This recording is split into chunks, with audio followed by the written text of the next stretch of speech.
Hey, this is Ramon, Channels Alpha 4, and if the sound is off, I'm using my old mic, the one that popped a while back, because my headsets gave out. I plan on buying a new mic, and I did order a new headset, but I accidentally bought the one without the mic that's just headphones. So, oops. So hopefully you can hear me. If not, then this will be scrapped and you won't hear any of this anyway. This is Catholic Reads the Quran. We are on Surah 4, the women, and this is ayat 51 through 86. There's only one passage in here that probably needs clarification. At the end, I'm going to read a section that I always find beautiful. Even before I knew it was in here, I always found this a beautiful saying. So I'm going to read that. All right, so let's drop back a line to line 50 to 51. And this can be interpreted as an argument against claiming one's self innocent or proclaiming oneself as pure. And I've seen Calvinists make similar preaching to this argument. So I think it's interesting that online the two groups you see debating each other the most are Calvinists and Muslims. I don't know which branch of Muslim, but I think it's interesting that those are the two groups who argue against each other, debate against each other the most, considering they're the two of Christianity and Islam. They're the two that are the closest. It's funny that those are the two that end up arguing the most.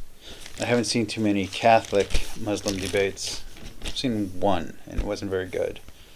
The Catholic didn't seem to know a lot about Catholicism, which I was kind of like, why is he in a debate? And most of the Catholic apologists only want to concentrate on Protestantism. So, oh well. Anyway, 51. Well, I have heard, and just to be clear, I have heard Protestant preachers also talking against trying to figure out where someone else is in their road to salvation, not judging someone else's heart and not declaring yourself innocent, that kind of stuff. I've also heard pastors, specifically Protestant pastors, make claims against Catholics and Orthodox Church, very similar to the claims that are made here, basically saying that the people of the book are worshiping idols, which, just to be clear, Catholics do not worship idols and they don't worship Mary. They venerate Mary, and they pray through the saints' intercession, which I know Islam does not agree with, or at least the Quran does not sanction intercession. I'm just saying that that's what that is. That's not praying to the saints or to other gods. 52. Again, a call for literal interpretation, but here the literal interpretation is about punishment. And Ara 57, faith and good works shall be rewarded. So this is where Calvinists would have a problem with Islam, and many Protestants would also have a problem, which is that Islam combines faith and good works, much like Catholicism does. 59, a claim of authority for Muhammad. And while in Christianity it would say, if you have a dispute among the believers, you are to go back to the church, here in the Quran it says to go back to those who are in authority.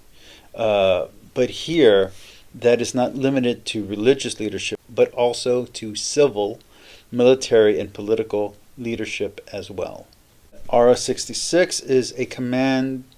Ara 66 is, okay, that's the one I need to read for you guys, because I'm not, the note that I have here from my first reading, I don't exactly agree with how I understood it the first time, but I still think it's a little bleak. I am going to read back one line, so from Ara 65, and we're going to go through 66.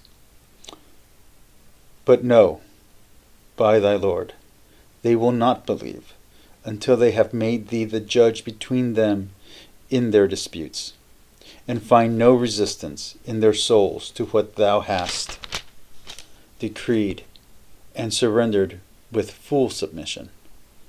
And had we prescribed for them, lay down your lives, or leave your homes, they would not have done so, save few.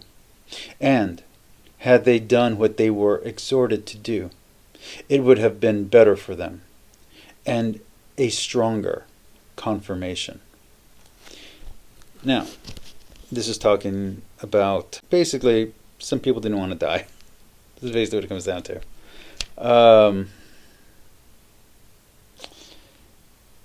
Yeah. And again, I don't agree with my first interpretation, so I'm not going to read it from there, but I am going to give you from here, which is the way God is described in the Bible. He would never tell anyone to lay down their lives of their own accord.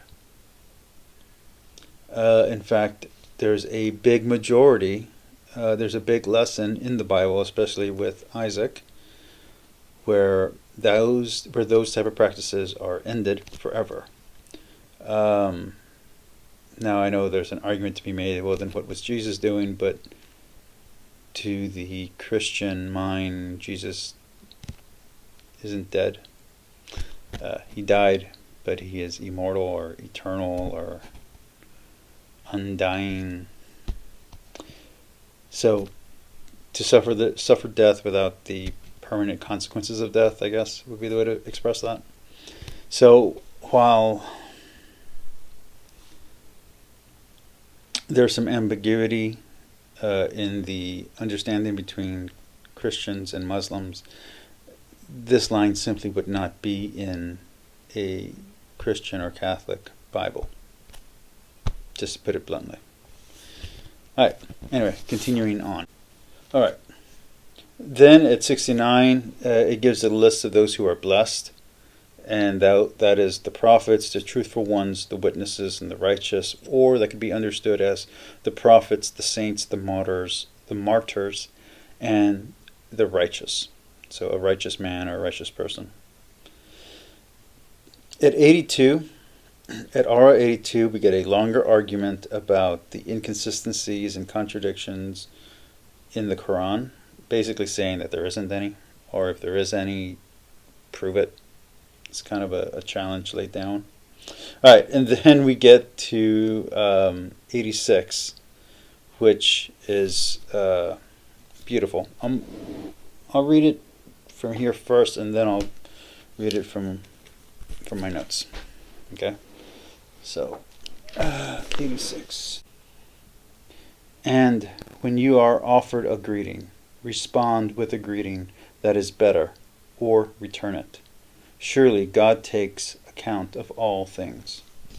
Now, in Christianity, there's something called the kiss, the greeting kiss, which is a kiss on the cheek or both cheeks.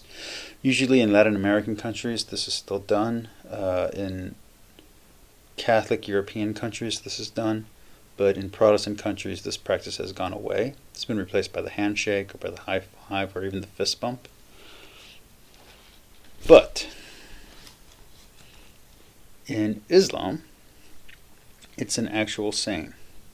So it's peace be upon you and upon you, which is actually very beautiful. I'm going to try it in Arabic. And I understand that this is for Muslims to Muslims. I get that. I just think it's beautiful, so I'm going to try it here. I hope no one's offended. Assalamu alaikum, as-alaikum salam. Was that correct? Did I say it correct? Because I say the Maulana Maulana Muhammad, I always say his name incorrectly, so I'm wondering if I'm saying this correctly. Let me try it again. Al salam u alaikum wa ala yakam al salam. Did I say it? Did I do it? Did I? I don't know. Alright. Peace. See you guys next video. Next time we have Surah 4, Ara 89 through 111. Could you guys please watch some of my Bible study stuff, I should say. It's very academic. It's not a lot of preaching. It's mostly academic and it's mostly philosophical and literary, not literal, literary. And I could use some more views on those videos, guys. And Muslims, feel free to comment in there. Like I'm cool with it. So peace, like, subscribe, and comment down below.